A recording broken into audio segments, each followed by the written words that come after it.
CIET NCERT द्वारा प्रस्तुत है कक्षा 6 की सामाजिक विज्ञान की ध्वनि पाठ्यपुस्तक समाज का अध्ययन भारत और उसके आगे।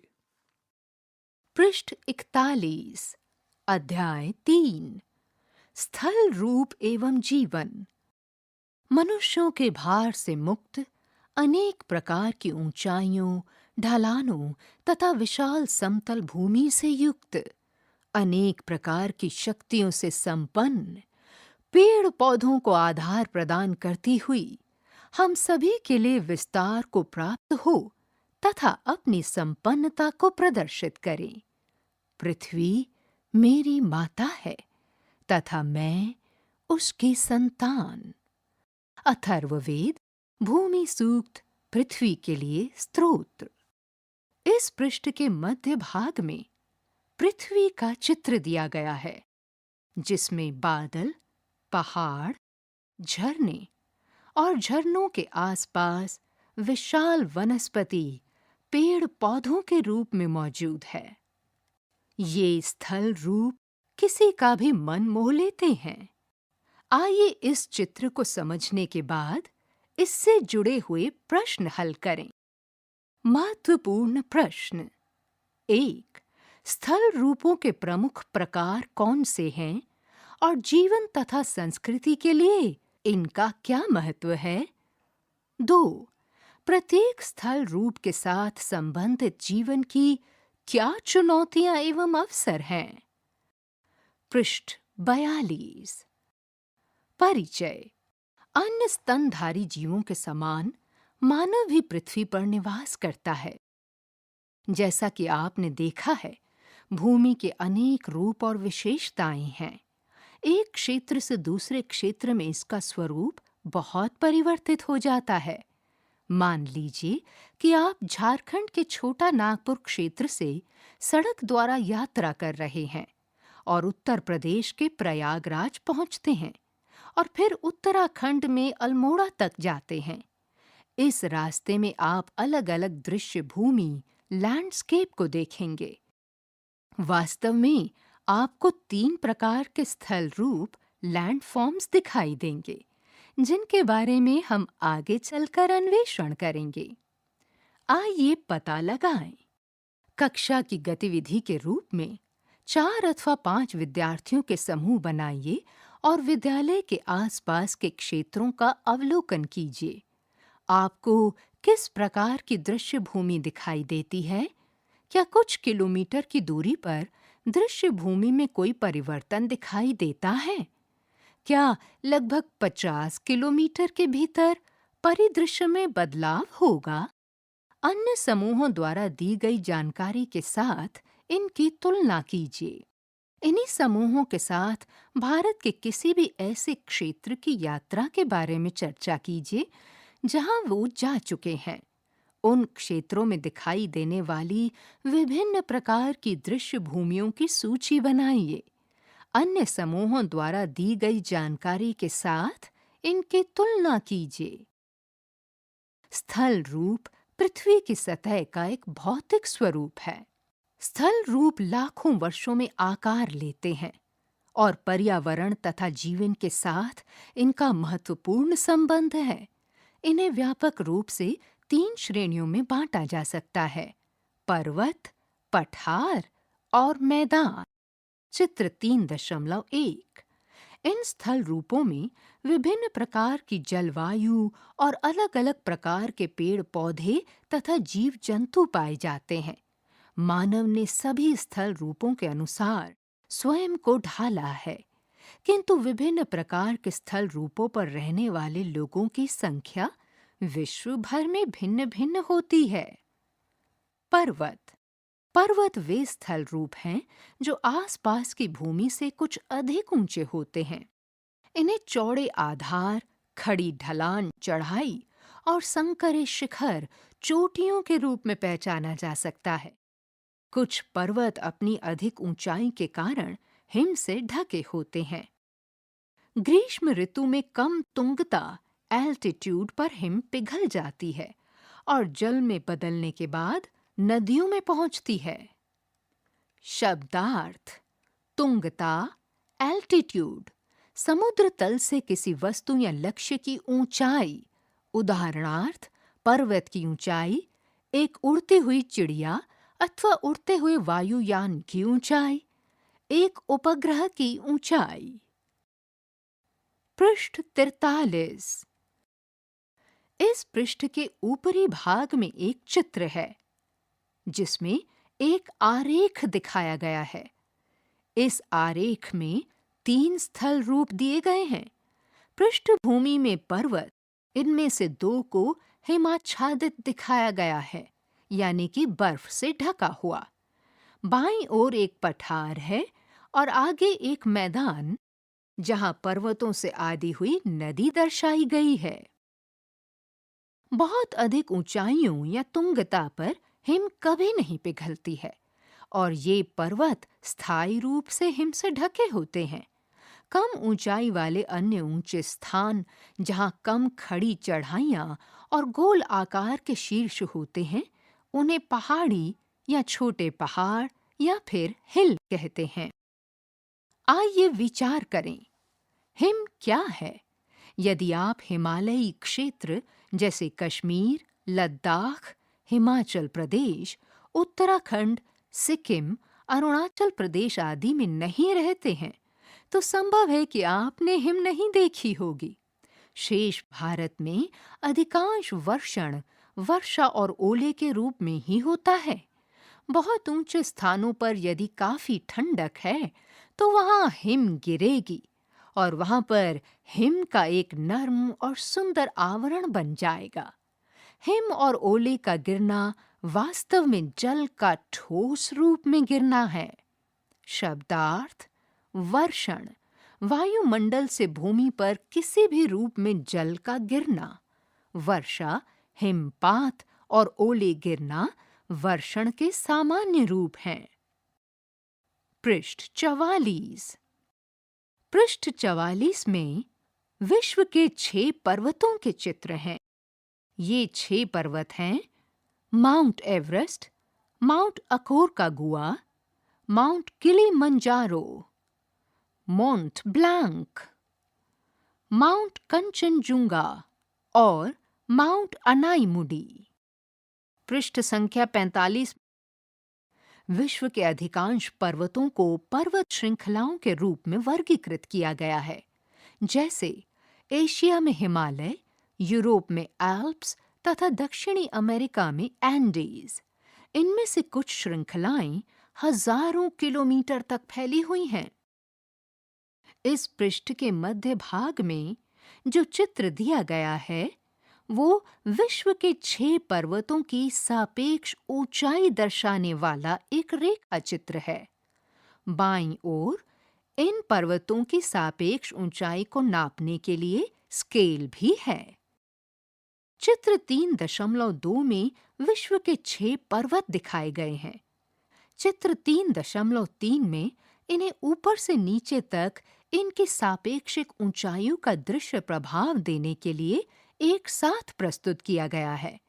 माउंट एवरेस्ट नेपाल तथा तिब्बत के बीच और कंचनजुंगा भारत के सिक्किम राज्य और नेपाल के बीच हिमालय पर्वत श्रृंखला की 2 सबसे ऊंची चोटियां या शिखर हैं। एंडीज पर्वत श्रृंखला दक्षिणी अमेरिका की सबसे ऊंची चोटी माउंट अकोराकागुआ है। पूर्वी अफ्रीका में माउंट किलिमंजारो एक पृथक पर्वत है जो किसी श्रृंखला से संबंधित नहीं है। पश्चिमी यूरोप में माउंट ब्लांक एल्प्स का सबसे ऊंचा पर्वत है। अनाईमुडी केरल में इसे अनाई शिखर भी कहते हैं, दक्षिण भारत का सबसे ऊंचा पर्वत है।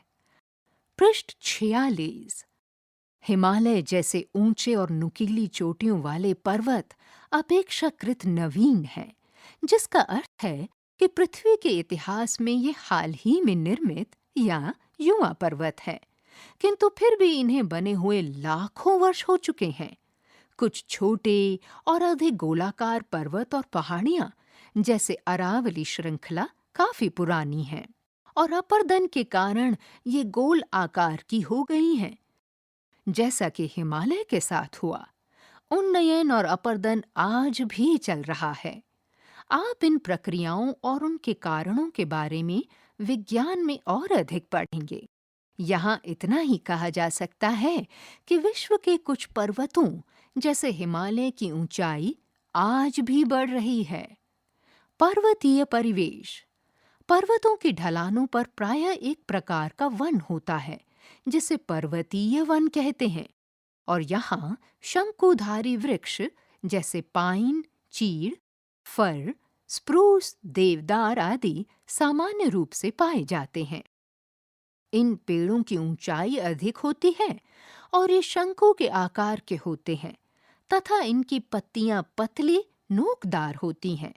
अधिक ऊंचाई पर पेड़ों की जगह घास, मॉस या काई और लाइकेन उग जाते हैं। शब्दार्थ: पर्वतीय वन, पर्वतीय क्षेत्र में उगने वाले वनों का एक प्रकार। मॉस, फूलों और वास्तविक जड़ों से रहित छोटा हरा पौधा या वनस्पति जो बहुधा मखमली आवरण की तरह फैलता है। लाइकेन, पौधे के समान जीव जो सामान्यतः चट्टानों, दीवारों या पेड़ों से चिपके हुए होते हैं। कम से कम 1500 वर्ष पूर्व प्राचीन भारत के महान कवि कालिदास के काव्य से यहाँ 2 श्लोक दिए गए हैं। उनका काव्य ग्रंथ कुमार संभव हिमालय की स्तुति से आरंभ होता है। यहाँ उन संस्कृत श्लोकों का सरल हिंदी अनुवाद दिया गया है। भारत के उत्तरी भाग में देवता सदृश पूजनीय हिमालय नाम का पर्वतों का राजा है, जो पश्चिमी से लेकर पूर्वी समुद्र तक फैला हुआ है। देखकर ऐसा लगता है कि मानो वो पृथ्वी को नापने का मापदंड है। गंगा के झरनों के फुहारों से युक्त, देवदार के वृक्षों को हिलाने और मोर पंखों को फरफराने वाली शीतल, मंद और सुगंधित वायु से पर्वतवासी जो मृगों की खोज में हिमालय में घूमते रहते हैं, अपनी थकान मिटाते हैं। कक्षा में इन श्लोकों तथा दिए गए प्रश्नों पर चर्चा कीजिए। पहला, पश्चिमी से पूर्वी समुद्री तक से क्या तात्पर्य है? चित्र 5.2 में क्या आप इनकी और पर्वतों के देवता की स्थिति को दिखा सकते हैं? दूसरा, गंगा का उल्लेख क्यों किया गया है? संकेत: इसके अनेक कारण हो सकते हैं। पृष्ठ 47। इस पृष्ठ पर कुछ पहाड़ी जीव जंतुओं के चित्र हैं, जो इस प्रकार से हैं। पेरिग्रिल फाल्कन, हिमालयी तहर, पहाड़ी खरगोश, गोल्डन ईगल, कैनेडियन लिंक्स, याक, आइबेक्स, ग्रे फॉक्स, तेंदुआ और भालू। पृष्ठ संख्या 48। पर्वतों में घने वन, बहती नदियां, झीलें, घास के मैदान और कंदराएं अनेक प्रकार के जीवों को आश्रय प्रदान करते हैं, जैसे कि गोल्डन ईगल, सुनहरा गरुड़, पेरिग्रिन फाल्कन, घुमंतू बाज, कैनेडियन लिंक्स, हिम तेंदुआ, आइबेक्स, जंगली भेड़, हिमालयन तहर, पर्वतीय खरगोश, याक, ग्रे फॉक्स, भालू और बहुत से अन्य प्राणी। ध्यान रखें, हिमालय से निकलने वाली भारतीय नदियों में से गंगा विशालतम है। अंग्रेजी भाषा में इसे गैंजेस भी कहते हैं। लगभग 2500 किलोमीटर लंबी इस नदी की बहुत सी सहायक नदियां उसमें आकर मिलने वाली अन्य नदियां हैं। उनमें से कुछ, जैसे यमुना और घाघरा, भी हिमालय से निकलती हैं। अन्य नदियां जैसे सोन, गंगा के मैदान के दक्षिण में पड़ने वाले विंध्याचल की श्रृंखलाओं से निकलती हैं। इस पृष्ठ के निचले भाग में उत्तरी भारत में सीढ़ीदार वेदिका कृषि का नमूना दर्शाया गया है। पृष्ठ 49। पर्वतीय जीवन। पर्वतीय भूभाग सामान्य रूप से खड़े ढलानों के साथ ऊबड़ खाबड़ या ऊंचे नीचे होते हैं, इसलिए कुछ ही घाटियों में नियमित रूप से कृषि की जा सकती है। ढलानों पर वेदिका कृषि अर्थात ढलान की भूमि को काटकर सीढ़ी नुमा स्थान पर कृषि करना एक प्रचलित प्रथा है। विश्व भर के अनेक पर्वतीय क्षेत्रों में कृषि की जगह पशुपालन को अधिक महत्व दिया जाता है। पर्यटन पर्वतीय लोगों के लिए आय का महत्वपूर्ण साधन है। पर्वतों की स्वच्छ हवा और मनोरम प्राकृतिक दृश्य सभी पर्यटकों को आकर्षित करते हैं। कुछ पर्यटक पर्वतों पर साहसिक खेलों के लिए भी जाते हैं, जैसे स्कीइंग, हाइकिंग, पर्वतारोहण और पैराग्लाइडिंग। अनेक शताब्दियों से लोग पवित्र स्थलों की तीर्थ यात्रा पर जाने के लिए पर्वतों की यात्राएं करते रहे हैं, परंतु बहुत सारे पर्यटकों के एक साथ आने से पर्वतों के पर्यावरण पर दबाव पड़ता है। प्रायः इनमें सही संतुलन बनाए रखना कठिन हो जाता है। शब्दार्थ भूभाग भौतिक आकृतियों की दृष्टि से भूमि का एक खंड, घाटी, पहाड़ों के बीच का एक निचला क्षेत्र जिसमें प्रायः नदी अथवा जलधारा बहती है। ध्यान रखें, बछेंद्री पाल ने बहुत कम आयु में ही पर्वतारोहण प्रारंभ कर दिया था और उन्होंने अनेक महिलाओं द्वारा किए जाने वाले पर्वतारोहण अभियानों का नेतृत्व किया। बछेंद्री पाल 1984 में माउंट एवरेस्ट पर चढ़ने वाली प्रथम भारतीय महिला थीं। इसके लिए उन्हें पद्मश्री 1984 एवं पद्म भूषण 2019 से सम्मानित किया गया। अरुणिमा सिन्हा जब 31 वर्ष की थीं, तब एक दुर्घटना में उन्होंने अपना एक पैर गंवा दिया था। बछेंद्री पाल के प्रोत्साहन एवं प्रशिक्षण से 2013 में उन्होंने माउंट एवरेस्ट पर चढ़ाई की। इसके बाद उन्होंने सभी महाद्वीपों की सबसे ऊंची चोटियों पर भी चढ़ाई की। अंटार्कटिक की माउंट विंसन सहित इन उपलब्धियों पर उन्हें 2015 में पद्मश्री से सम्मानित किया गया। आइए पता लगाएं। चित्रों के माध्यम से चित्र 3.6 पृष्ठ 50 में पर्वतों पर रहने वाले लोगों के सामने आने वाली चुनौतियों को दर्शाया गया है। कक्षा में समूह बनाकर चर्चा कीजिए और प्रत्येक पर एक अनुच्छेद लिखिए।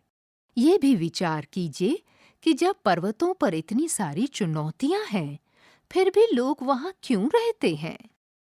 पृष्ठ 50। यहाँ पर पर्वतीय जीवन के कई सकारात्मक पक्षों के चित्र हैं, जैसे शुद्ध वायु, मनोरम दृश्य आदि।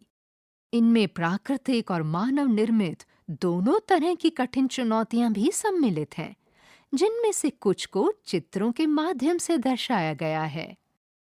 ये हैं भूस्खलन, आकस्मिक बाढ़, पर्यटकों का अनियंत्रित रूप से आ जाना, हिमधार, एवलांच, भारी हिमपात, बादल फटना और ठंडा मौसम। शब्दार्थ आकस्मिक बाढ़, स्थान विशेष में अकस्मात बाढ़ आना बहुधा ऐसा बादल फटने से होता है। भूस्खलन पर्वतीय भूखंड के एक बड़े भाग या एक चट्टान का अकस्मात टूटकर गिरना। हिमधार एवलांच पर्वत से अकस्मात हिम का गिरना, हिमपात अथवा चट्टानें टूटकर गिरना। ऐसा प्रायः तब होता है जब हिम का पिघलना आरंभ होता है। बादल फटना अचानक प्रचंड तूफान सहित वर्षा होना। पृष्ठ 51। ध्यान रखें, विश्व भर के अनेक पारंपरिक समुदाय पर्वतों को पवित्र स्थल मानते हैं और उनकी पूजा करते हैं।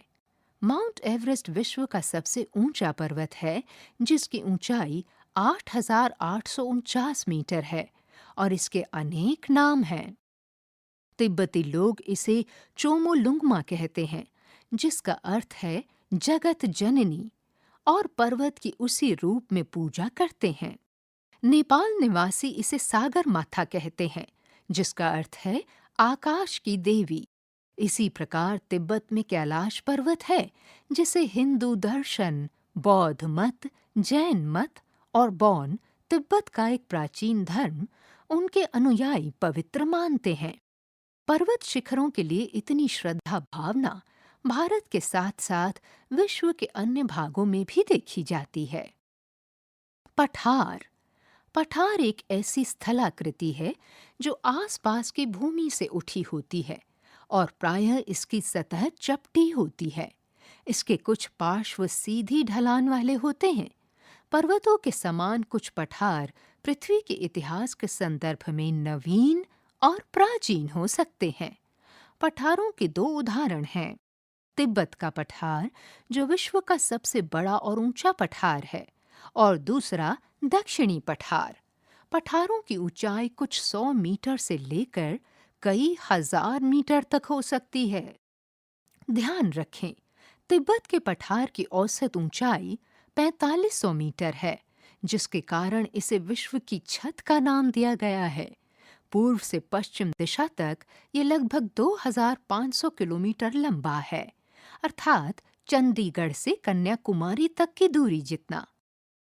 मध्य और दक्षिण भारत के दक्खन का पठार विश्व के सबसे पुराने पठारों में से एक है, जो कई लाख वर्ष पहले ज्वालामुखी की सक्रियता के कारण बना था। पर्वतों की तरह पठारों में खनिजों का प्रचुर मात्रा में जमाव देखने को मिलता है। इस कारण इन्हें खनिजों का भंडार गृह भी कहा जाता है। परिणाम स्वरूप पठारों में खनन मुख्य गतिविधि है, जहां विश्व की सबसे बड़ी खानें पाई जाती हैं। उदाहरणतया पूर्वी अफ्रीका का पठार सोने और हीरे के खनन के लिए प्रसिद्ध है। भारत में छोटा नागपुर के पठार में लौह, कोयला और मैग्नीज के प्रचुर भंडार हैं। पृष्ठ संख्या 52। विश्व भर में पठारों का पर्यावरण बहुत विविधतापूर्ण है। कई पठारों में चट्टानी मिट्टी पाई जाती है, जो उन्हें मैदानी मिट्टी की तुलना में कम उपजाऊ बनाती है। इसलिए पठार कृषि के लिए कम अनुकूल होते हैं। लेकिन ज्वालामुखी क्रियाओं से निर्मित लावा पठार उपजाऊ होते हैं, क्योंकि उनमें समृद्ध काली मिट्टी पाई जाती है। पठारों में अनेक आकर्षक जलप्रपात भी होते हैं। दक्षिण अफ्रीका में स्थित ज़ैम्बेज़ी नदी पर विक्टोरिया जलप्रपात, छोटा नागपुर पठार में सुवर्ण रेखा नदी पर हुंडरू जलप्रपात और पश्चिमी घाट में शरावती नदी पर जोग जलप्रपात ऐसे ही कुछ जलप्रपात हैं। चेरापूंजी मेघालय के पठार में नहकाली काई जलप्रपात चित्र 3.7 में 340 मीटर की ऊंचाई से गिरता है। इस पृष्ठ के निचले भाग में चेरापूंजी पठार से गिरता नहकाली काई जलप्रपात का एक विहंगम दृश्य है। पृष्ठ 53। मैदान मैदान ऐसी स्थलाकृति होती है जिसका विस्तृत सपाट अथवा हल्का तरंगित धरातल होता है। उसमें कोई ऊंची पहाड़ियां अथवा गहरी घाटियां नहीं पाई जाती हैं। सामान्यतः मैदान की ऊंचाई समुद्र तल से 300 मीटर से अधिक नहीं होती। पर्वत श्रृंखलाओं से निकलने वाली नदियों की बाढ़ से निर्मित ये समतल भूमि है। यहाँ नदियां रेत, चट्टानों के कणों और गाद को एकत्रित करती हैं, जिन्हें तलछट कहा जाता है। नदियां इन तलछटों को अपने साथ बहाकर समतल भूमि में लाकर जमा कर देती हैं और मिट्टी को उपजाऊ बनाती हैं। फलस्वरूप ये मैदान सभी प्रकार की फसलों को उपजाने के लिए उपयुक्त होते हैं। इस प्रकार के भूभागों में लोगों का मुख्य आर्थिक व्यवसाय कृषि होता है। मैदान विविध प्रकार की वनस्पतियों और जीव जंतुओं का भी भरण पोषण करते हैं। शब्दार्थ: समुद्र तल, समुद्र की सतह का औसत स्तर। इसे माध्य समुद्र तल भी कहते हैं। इस पृष्ठ के निचले भाग में एक विश्व मानचित्र है, जिसके अंदर कुछ प्रमुख पर्वत श्रृंखलाएं, पठार और मैदान भी दर्शाए गए हैं, जैसे Mississippi, Alaska, Amazon, Andes, Atlas, नील, Ural, Mongolian, Sindhu, Tibet, Himalaya, Yangtze, Ganga और ब्रह्मपुत्र और पूर्वी अफ्रीकी पैंटागोनियन के साथ। इस चित्र में पठारों को भूरे रंग से दर्शाया गया है, नदियों के मैदान हरे रंग में हैं और पर्वत श्रृंखलाएं केसरी रंग में हैं। आइए पता लगाएं। चित्र 3.8 में दर्शाए गए स्थल रूपों में रंगों के कोड का प्रयोग कीजिए। उदाहरणार्थ, तिब्बत का पठार, रॉकी श्रृंखला, नील नदी का मैदान। पृष्ठ 54। इस पृष्ठ के ऊपरी भाग में गंगा के मैदान का उपग्रह से लिया गया चित्र दर्शाया गया है। चित्र को अच्छे से समझकर इन दिए गए प्रश्नों का उत्तर दीजिए। आइए पता लगाएं। कक्षा की गतिविधि के रूप में बहुत ऊंचाई से लिए गए उत्तर भारत के क्षेत्र के उपग्रह चित्र 3.9 का अवलोकन कीजिए और उस पर चर्चा कीजिए। गंगा के मैदान का रंग कौन सा है? सफेद रंग किस वस्तु को दर्शा रहा है? उपग्रह चित्र के नीचे बाईं ओर भूरे रंग का फैलाव क्या दर्शा रहा है? मैदानी जीवन। हजारों वर्ष पहले आरंभिक सभ्यताएं नदियों के उपजाऊ मैदानों के आसपास विकसित हुई थीं। हमारे समय में भी विश्व की अधिकांश जनसंख्या मैदानों में रहती है। पृष्ठ 55। भारत की कुल जनसंख्या की 1/4 से अधिक अर्थात लगभग 40 करोड़ की जनसंख्या भारत के गंगा के मैदान में रहती है। विश्व के बहुत से अन्य मैदानों के समान इन क्षेत्रों में रहने वालों का मुख्य व्यवसाय मत्स्य पालन और कृषि है। यहाँ चावल, गेहूं, मक्का, जौ और मोटे अनाज जैसे ज्वार, बाजरा, रागी जैसी खाद्य फसलें उगाई जाती हैं। साथ ही कपास, जूट और सन जैसी रेशेदार फसलें भी उगाई जाती हैं। परंपरागत कृषि मुख्यतः वर्षा पर निर्भर होती है, अर्थात वर्षा जल से फसलों को जल मिलता है। किंतु हाल के दशकों में नहरों के जाल या नेटवर्क द्वारा और भूमिगत जल को पंप से निकालकर खेतों की सिंचाई करने में वृद्धि हुई है।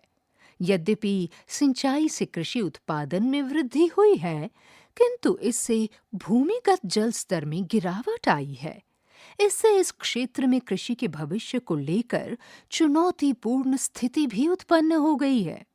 गंगा के मैदानी भागों को प्रभावित करने वाली कुछ अन्य समस्याएं भी हैं, जैसे बढ़ती हुई जनसंख्या और प्रदूषण।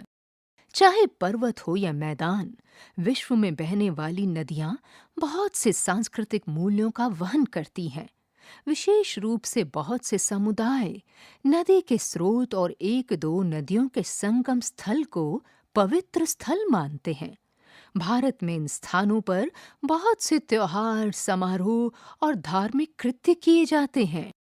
मैदान में हल्की ढलान होती है, अतः वहां नदी में नौका संचालन सुगम होता है और इससे बहुत सी आर्थिक गतिविधियों को भी सहायता मिलती है।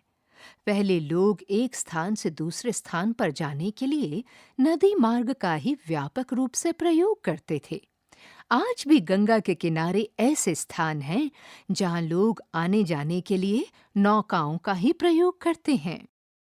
शब्दार्थ: संगम स्थल, 2 या 2 से अधिक नदियों के मिलने का स्थान। आइए पता लगाएं। क्या आप अपने प्रदेश की नदी के स्रोतों अथवा संगम के कुछ उदाहरण दे सकते हैं जिन्हें किसी समुदाय द्वारा पवित्र स्थल माना जाता है? अपने पास की नदी पर जाइए और वहां होने वाली सभी आर्थिक या सांस्कृतिक गतिविधियों का अवलोकन कीजिए। उन्हें लिखकर अपने सहपाठियों के साथ उन पर चर्चा कीजिए। भारत के कुछ लोकप्रिय पर्यटन स्थलों के नाम बताइए। साथ ही पहचानिए कि वे पर्यटन स्थल किस प्रकार के स्थल रूप से संबंधित हैं। पृष्ठ 56। इस पृष्ठ के ऊपरी भाग में गंगा नदी में नौका परिवहन का एक उदाहरण दर्शाया गया है। इस चित्र में लोग अपना सामान एक जगह से दूसरी जगह तक लाते और ले जाते हैं। इस अध्याय में हमने पूरी पृथ्वी के 3 प्रमुख स्थल रूपों के बारे में समझा, परंतु इसका स्वरूप जटिल है और विशेषज्ञ प्रायः कुछ और स्थल रूपों के बारे में भी बताते हैं। इनमें से एक स्थल रूप मरुस्थल है। यदा-कदा वर्षा प्राप्त करने वाले मरुस्थल व्यापक व दूर-दूर तक शुष्कता का फैलाव लिए होते हैं। उनके वनस्पति जगत और प्राणी जगत विलक्षण ही होते हैं। कुछ मरुस्थल गर्म होते हैं, जैसे कि अफ्रीका का सहारा मरुस्थल अथवा भारतीय उपमहाद्वीप के उत्तर पश्चिम में स्थित थार मरुस्थल। कुछ अन्य मरुस्थल ठंडे हैं, जैसे कि एशिया का गोबी मरुस्थल। कुछ विशेषज्ञ अंटार्कटिक महाद्वीप को भी मरुस्थल मानते हैं। जीवन जीने की कठिन परिस्थितियों के उपरांत भी लोगों ने अधिकांश मरुस्थलों के पर्यावरण के अनुसार अपने आप को ढाल लिया है। भारत के थार मरुस्थल में रहने वाले समुदाय अथवा समय-समय पर वहां से जाने वाले लोग मरुस्थल में गाए और सुनाए जाने वाले लोक गीतों और किंवदंतियों या दंत कथाओं जैसी समृद्ध सांस्कृतिक धरोहर को संजो कर रखते हैं। मानव ने जिस प्रकार सभी स्थलाकृतियों में विभिन्न प्रकार से अपने घर बनाए हैं, वो हमारे अनुकूलन अर्थात स्थिति के अनुसार स्वयं को ढाल लेने और लचीलेपन का साक्षी है। शब्दार्थ लचीलापन, रेजिलियंस, चुनौतियों और कठिनाइयों का सामना करने अथवा उनके अनुसार ढलने की क्षमता। पृष्ठ 57। प्राचीन तमिल संगम कविता की 5 टीनें 5 दृश्य भूमि हैं, जो कुछ विशिष्ट देवताओं, जीवन शैलियों, मनोदशाओं अथवा भावनाओं जैसे प्रेम, अनुराग, अलगाव, झगड़ा आदि से जुड़ी है। ये तालिका केवल 5 दृश्य भूमियों की विशेषताओं और प्रत्येक में मुख्य मानव व्यवसायों को सूचीबद्ध करती है। इस तालिका में 3 कॉलम हैं। सबसे बाईं ओर के कॉलम का शीर्ष है टिनै, जिसके नीचे लिखा है कुरिंजी, मुलाई, मरुदम, नेयदल और पालय। दृश्य भूमि शीर्ष के नीचे लिखा है पर्वतीय क्षेत्र, घास के मैदान और वन, उपजाऊ कृषि के मैदान, तटीय क्षेत्र, शुष्क मरुस्थल जैसे प्रदेश। सबसे आखिरी कॉलम का शीर्ष है मुख्य व्यवसाय और इसके नीचे लिखा है आखेट और संग्रह करना, पशुपालन, कृषि, मत्स्य पालन और समुद्री यात्रा और घुमंतु और युद्धरत। अभी तक हमने जिन स्थल रूपों को देखा है, उनकी अपेक्षा ये 5 टिनै भिन्न प्रकार का वर्गीकरण है, परंतु ये विविधता वाले प्रदेशों और उनकी विशेषताओं के प्रति गहन जागरूकता को दिखाते हैं। ये हमारे और पर्यावरण के बीच गहन संबंध को भी दर्शाते हैं। आपको टिने के विवरण को याद रखने की आवश्यकता नहीं है, परंतु उससे प्रतिबिंबित अवधारणाओं को समझने की आवश्यकता है। आगे बढ़ने से पहले स्थल रूप 3 प्रकार के होते हैं: पर्वत, पठार और मैदान। उनकी भौतिक विशेषताएं और पर्यावरण बहुत अलग-अलग प्रकार के होते हैं। ऐतिहासिक समय से लोगों द्वारा किया जाने वाले क्रियाकलाप उस स्थल रूप से संबंधित होते हैं जिसमें वे निवास करते हैं। ये स्थल रूप विश्व की संस्कृति के अभिन्न भाग हैं। विशेष रूप से भारतीय संस्कृति विविध प्रकार से उन्हें मनाती रही है। प्रत्येक स्थल रूप विभिन्न प्रकार की चुनौतियों के साथ-साथ अवसरों को भी प्रस्तुत करता है। पृष्ठ 58। प्रश्न, क्रियाकलाप और परियोजनाएं। 1. आपका कस्बा या गांव या नगर किस प्रकार के स्थल रूप पर स्थित है? इस अध्याय में बताई गई विशेषताओं में से कौन सी विशेषताएं आप अपने आसपास देखते हैं? 2. आइए छोटा नागपुर से प्रयागराज और अल्मोड़ा की हमारी आरंभिक यात्रा पर चलें। इस मार्ग में आने वाले 3 स्थल रूपों के बारे में बताइए। 3. भारत के कुछ प्रसिद्ध तीर्थ स्थलों की सूची बनाइए। ये भी लिखिए कि वे कौन से स्थल रूप के अंतर्गत आते हैं। 4. सही या गलत बताइए। हिमालय गोल शिखरों वाली नवीन पर्वत श्रृंखला है। पठार प्रायः एक ओर से उठे हुए होते हैं। पर्वत और पहाड़ियां एक ही प्रकार के स्थल रूप हैं। भारत में पर्वत, पठार और नदियों में एक ही प्रकार के वनस्पति और प्राणी जगत पाए जाते हैं। गंगा यमुना की सहायक नदी है। मरुस्थल का वनस्पति जगत और प्राणी जगत विलक्षण होता है। क्या ये सही है या फिर गलत? हिम के पिघलने से नदियों में जल आता है। मैदानों में नदियों द्वारा एकत्र किए गए तलछट भूमि को उपजाऊ बनाते हैं। सभी मरुस्थल गर्म होते हैं। बताइए, ये कथन सही है या फिर गलत? 5. शब्दों के जोड़े बनाइए। यहाँ पर 2 कॉलम बने हुए हैं जो कि अनेक पंक्तियों से विभाजित हैं। पहले कॉलम की पंक्तियों में लिखा है माउंट एवरेस्ट, राफ्टिंग, ऊंट, पठार, गंगा का मैदान, जल मार्ग, माउंट किलिमंजारो और यमुना। दूसरे कॉलम की पंक्तियों में लिखा है अफ्रीका, विश्व की छत, धान के खेत, मरुस्थल, नदी, गंगा, सहायक नदी और पर्वतारोहण। समाज का अध्ययन, भारत और उसके आगे। अभी आप सुन रहे थे कक्षा 6 की सामाजिक विज्ञान की ये ध्वनि पाठ्यपुस्तक। वाचन स्वर ममता मलकानी, ध्वन्यांकन मंजू कुमारी, निर्माण सहयोग सौम्या मलिक, निर्देशन एवं निर्माण विमलेश चौधरी तथा प्रस्तुति CIET NCERT नई दिल्ली, भारत।